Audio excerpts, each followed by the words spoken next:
நடுத்தர குடும்பம் நடுத்தர குடும்பம் நடுத்தர குடும்பம் நடுத்தர குடும்பம் எல்லோரையும் வரவேற்பது நடுத்தர குடும்பம் நடுத்தர குடும்பம் மீண்டும் உங்கள் ஆதரவு அதை தரணும் தினமும் மீண்டும் உங்கள் நல்லுறவு அது தொடரும் தினமும் லைக் பண்ணுங்க ஷேர் பண்ணுங்க கமெண்ட் பண்ணுங்க நடுத்தர குடும்பம் நடுத்தர குடும்பம் நடுத்தர குடும்பம் நடுத்தர குடும்பம் உங்கள் நடுத்தர குடும்பம்.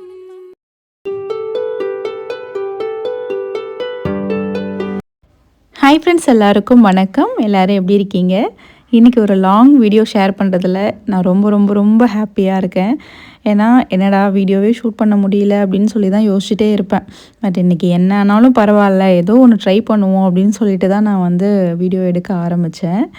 இன்றைக்கி விளாக் பார்த்திங்கன்னா என்னோடய ரெகுலர் ரொட்டீன் ஒர்க் அப்படின்ற மாதிரி கூட சொல்லலாம். காலையில் எழுந்ததுலேருந்து நான் என்னென்னலாம் பண்ணுறேன் அப்படிங்கிறத வந்து உங்களுக்கு வீடியோவாக ஷேர் பண்ணியிருக்கேன். ஸோ வாங்க வீடியோக்குள்ளே போகலாம். காலையில் எழுந்து ஃபேஸ் வாஷ் பண்ணலாம் அப்படின்னு சொல்லிட்டு பார்த்தா அந்த வாஷ் பேஷன் பார்த்திங்கன்னா ரொம்ப மோசமான நிலமையில் இருந்துச்சு.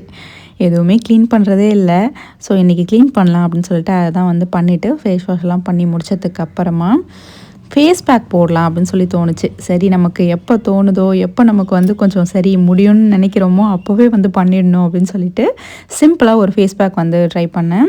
இது ஆல்ரெடி நான் யூஸ் பண்ணுறது தான். அதிமதுரம் இருக்குல்ல, அதை வந்து கொஞ்சமாக எடுத்துகிட்டு கஸ்தூரி மஞ்சள், தயிர், தேன் இதெல்லாம் சேர்த்து நல்லா மிக்ஸ் பண்ணி அப்ளை பண்ணி ஊற வச்சுட்டு அதுக்கப்புறமா வந்து வாஷ் பண்ணிட வேண்டியதான். இது வந்து கொஞ்சம் நல்லாயிருக்கும். இது ஆனால் எல்லா ஸ்கின் டைப்புக்குமே இது வந்து செட் ஆகாது. ட்ரை பண்ணி பாருங்கள், செட் ஆச்சுன்னா வந்து யூஸ் பண்ணிக்கலாம். அப்புறம் வந்து இன்றைக்கி ஹேர் வாஷ் பண்ணணும் அப்படின்னு சொல்லிட்டு நேற்று பழைய கஞ்சி எடுத்து வச்சேன். அதையும் வந்து நல்லா தலையில் தேய்ச்சி ஹேர் வாஷும் வந்து பண்ணியாச்சு. என்னதான் உடம்பு முடியல அப்படின்னாலும் அந்த ஃபேஸ் வாஷ் பண்ணாமல் நைட்டியோடையே சுற்றிட்டு இருக்கும்போது நமக்கே நம்மளை பார்க்குறப்போ ரொம்ப டல்லாக தான் ஃபீல் ஆகும். நார்மலாக நம்ம வீட்டில் இருக்கிறத விட உடம்பு முடியாதப்போ இன்னுமே வந்து டல்லாக நம்ம வந்து ஃபீல் பண்ணுவோம். அதெல்லாம் விட எப்போல்லாம் நம்ம வந்து அழகாக ஃப்ரெஷ்அப் ஆகிட்டு நமக்கு பிடிச்ச மாதிரி சில விஷயங்கள்லாம் பண்ணி சிம்பிளான ஒரு மேக்கப்லாம் கிடையாது, சிம்பிளாக நம்மளை வந்து நம்ம க்ரூம் பண்ணும்போது கண்டிப்பாக வந்து அது செல்ஃப் கான்ஃபிடென்ஸை வந்து உண்டு பண்ணும். இன்னொன்று பார்த்திங்கன்னா ஒரு பாசிட்டிவ் வைப் கிடைக்கும். நம்மளுக்கே நம்மளை பார்க்குறப்ப ஓகே அப்படின்ற மாதிரி ஒரு ஃபீல் கிடைக்கும். பட் இந்த டைமில் வந்து எல்லா நேரமும் அப்படிலாம் இருக்க முடியல. ஏன்னா வந்து எப்போ எப்படி இருக்கேன், எப்போ எப்படி மாறுறேன் அப்படின்றது எனக்கே தெரியல. ஸோ அதனால் எப்போல்லாம் என்னால் முடியுமோ அப்போல்லாம் வந்து எனக்கு பிடிச்ச மாதிரி சில விஷயங்கள் வந்து அப்படியே பண்ணிகிட்ருக்கிறது. இன்றைக்கி முக்கியமாக நான் யோசித்த வேலை 1 வீக் மேலே ஆகுது இந்த கிச்சன் வந்து க்ளீன் பண்ணி. ரொம்ப மோசமான நிலமையில் இருந்துச்சு. எனக்கே வந்து என்னடா இது இவ்வளோ இதாக இருக்கேன்னு சொல்லிட்டு தான் தோணுச்சு. இருந்தாலும் நான் அப்பப்போ தான் இப்போல்லாம் நான் க்ளீன் பண்ணுறேன். டெய்லிலாம் க்ளீன் பண்ணுறது கிடையாது. ஸோ வீக்லி ஒன்ஸ் வந்து எப்படியாவது க்ளீன் பண்ணிடணும் அப்படின்னு சொல்லிட்டு ஒரு மைண்ட் செட் வச்சுட்டு இன்றைக்கி வந்து க்ளீன் பண்ணலாம் அப்படின்னு சொல்லி தான் வந்து பண்ணிகிட்ருக்கேன். நம்ம வீட்டிலையே பார்த்திங்கன்னா நிறைய சேஞ்சஸ்லாம் வந்து கொண்டு வர வேண்டியிருக்கு. ஆனால் இந்த டைம்லலாம் எதுலேயுமே கை வைக்கிற மாதிரி ஐடியா இல்லை. மெயினாக எந்த வேலையுமே பெருசாக பார்க்குற மாதிரி இல்லை. சமைச்சோமா சாப்பிட்டோமா அப்படிங்கிற மாதிரி தான் இருக்கும். ஏன்னா ஹெல்த்தியாக சாப்பிடணும் இப்போது, அது மட்டும்தான் ரொம்ப முக்கியமான ஒரு விஷயம் அப்படின்னு சொல்லிட்டு அதை மட்டும்தான் வந்து ஃபாலோ பண்ணிகிட்ருக்கோம். குழந்தெல்லாம் பிறந்து 1 இயர் ஆனதுக்கு அப்புறம் தான் கிச்சனில் நிறைய வந்து சேஞ்ச் பண்ண வேண்டியிருக்கு. அது எல்லாமே அப்போ நான் வந்து கண்டிப்பாக உங்களுக்கு வந்து ஷேர் பண்ணுறேன். ஏன்னா நிறைய விஷயங்கள் வந்து மாற்றணும். ரொம்ப மோசமான நிலைமையில தான் இருக்குது. அதெல்லாம் அப்டேட் பண்ணால் இன்னும் கொஞ்சம் பெட்டராக இருக்கும் அப்படின்னு சொல்லிட்டு எனக்கு தோணுது.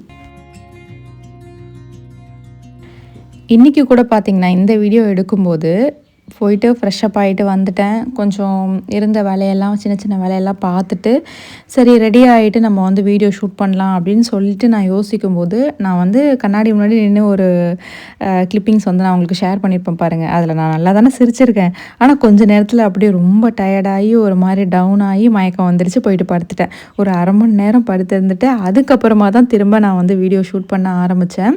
ஏன்னா என்ன தான் நம்ம உடம்புலையும் சரி மனசுலேயும் சரி ஏதோ ஒரு ஃபீலிங்ஸ் இருந்துச்சுன்னா கூட, டயர்டு இருந்துச்சுன்னா கூட அதை வந்து ஃபேஸில் காட்டினோம் அப்படின்னா அது நல்லா இருக்காது. அதுலேயும் மெயினாக பார்த்திங்கன்னா வீடியோவில் வந்து அந்த மாதிரி காட்டும்போது அது அவ்வளோவா நல்லா இருக்காது. அதனால் வந்து சிரிச்சுக்கிட்டே இருக்கணும் அப்படிங்கிற மாதிரி தான் வந்து வீடியோ ஷூட் பண்ணுற மாதிரி இருக்குது. இந்த ட்ரெஸ் எல்லாம் பார்த்திங்கன்னா 2 நாளாக காயுது. இன்றைக்கி தான் அதுக்கு எடுக்கிறதுக்கு டைம் கிடச்சிருக்கு. அப்புறம் இன்றைக்கி ஈவினிங் ஸ்நாக்ஸுக்கு இந்த பால்வாடி சத்து மாவு கொடுப்பாங்கள்ல, அது வந்து இப்போ இந்த ப்ரெக்னெண்ட்டாக இருக்கிறதுனால சத்து மாவு கொடுப்பாங்க.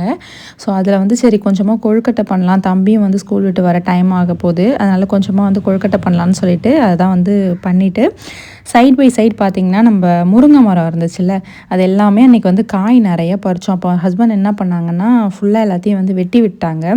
அந்த டைமில் வந்து இந்த பிஞ்சு கொஞ்சம் நிறையா இருந்ததால் அது எல்லாமே எடுத்து வச்சுருந்தேன். சூப் பண்ணும்போது அதில் வந்து மிக்ஸ் பண்ணிக்கலாம் அப்படின்னு சொல்லிட்டு. ஏன்னா வந்து முருங்கைக்கீரை சூப் வந்து எப்போவாவது வச்சு குடிப்போமா, அதனால் அதில் மிக்ஸ் பண்ணிக்கலாம்னு சொல்லிட்டு ஒரு மிக்சர் ஜாரில் சீரகம், சின்ன வெங்காயம், தக்காளி, மிளகு, இந்த முருங்கைக்காய் இதெல்லாம் கட் பண்ணி போட்டு நல்லா அரைச்சிட்டேன். அதுக்கப்புறமா வந்து தண்ணி ஊற்றி ஆஸ் யூஷுவல் நம்ம சூப் வைப்போம்ல, மஞ்சத்தூள் போட்டு பெருங்காயத்தூள் போட்டு பூண்டு தட்டி போட்டு முருங்கைக்கீரையும் கொஞ்சம் உருவி போட்டு நல்லா கொதிக்க வச்சு எடுத்தோம் அப்படின்னா சூப்பராக ரெடி ஆகிடும்.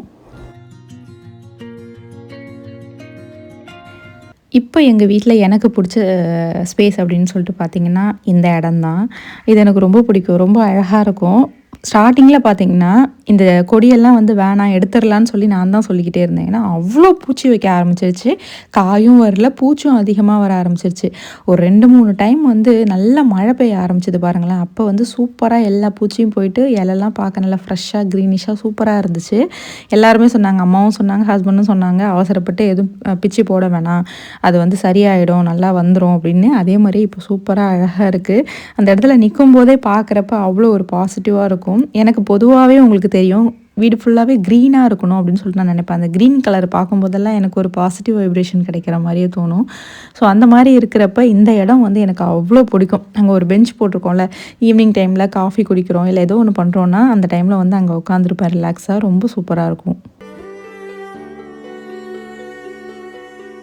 இன்றைக்கி தம்பி ஸ்கூலில் பார்த்திங்கன்னா வந்து ஓணம் செலிப்ரேஷன் அப்படின்னு சொல்லிட்டு இந்த வேஷ்டி ஷர்ட் வந்து போட்டு வரலாம் அப்படின்ற மாதிரி சொல்லியிருந்தாங்க. தம்பிக்கிட்ட இருந்துச்சு ஒன்று, இருந்தாலும் வந்து அது கம்ஃபர்டபுளாக இருக்காதுன்னு சொல்லிட்டு நான் வந்து பேண்ட் ஷர்ட்டில் தான் வந்து அனுப்புனேன். அவனுமே நான் என்ன சொல்கிறேனோ அதை அப்படியே வந்து கேட்டுப்பான். இல்லை இதை தான் போடணும், இதுதான் அப்படின்ற மாதிரிலாம் அடம் பிடிக்க மாட்டான். அது எனக்கு அவன்கிட்ட ரொம்ப பிடிக்கும். ஒரு சில நேரம் நல்லா அடி வாங்குவான், இருந்தாலும் மோஸ்ட்லி வந்து சொல்கிறத வந்து கேட்பான் சில விஷயங்களில். ஏன்னா எனக்கு வந்து ரொம்ப அதிகமாக செலவு பண்ணுறது, ஆடம்பரமாக வந்து காசு வந்து கடன் வாங்கி ஒன்று செய்கிறது போகிறது, இதெல்லாம் எனக்கு கொஞ்சம் கூட பிடிக்காது. அதுவே படிப்பு விஷயத்துக்குன்னா நான் கஷ்டப்பட்டு கூட ஏதாவது செய்யணும்னு நினைப்பேன். பட் எக்ஸ்ட்ரா வந்து தேவையில்லாத விஷயத்துக்கு வந்து ரொம்ப ஸ்பெண்ட் பண்ணணும் அப்படின்லாம் நான் யோசிக்க மாட்டேன். தம்பிக்கும் நான் அதை தான் வந்து சொல்லிக் கொடுப்பேன். ஏன்னா இப்போ நான்லாம் சின்ன பிள்ளையிலேருந்து எல்லாமே எனக்கு கிடச்சிருக்கு. அதுக்காக வந்து நம்ம பிள்ளைகளுக்கும் சின்ன பிள்ளையிலேருந்து எல்லாம் செய்யணும், போகணும், அவன் நினைக்கிறதெல்லாம் வாங்கி கொடுக்கணும் அப்படின்னு சொல்லி செய்கிறது எனக்கு சரியாக படல. அதனால் நான் வந்து அப்படி செய்ய மாட்டேன். எது அவனுக்கு கொடுக்கணும்னு எனக்கு தெரியும், அதை மட்டும்தான் நான் அவனுக்கு கொடுப்பேன். இது வேண்டாம், இது தேவையில்லைன்னு நான் நினைக்கிறத அவன்கிட்ட பொறுமையாக சொல்லுவேன். அவன் அழகாக எடுத்துப்பான். இந்த அடம் பிடிக்கிறது அந்த வேலைலாம் வச்சுக்க மாட்டான். ஸோ அவ்வளோதான் ஃப்ரெண்ட்ஸ், இன்னொரு வீடியோவில் பார்க்கலாம். தேங்க்ஸ் ஃபார் வாட்சிங்.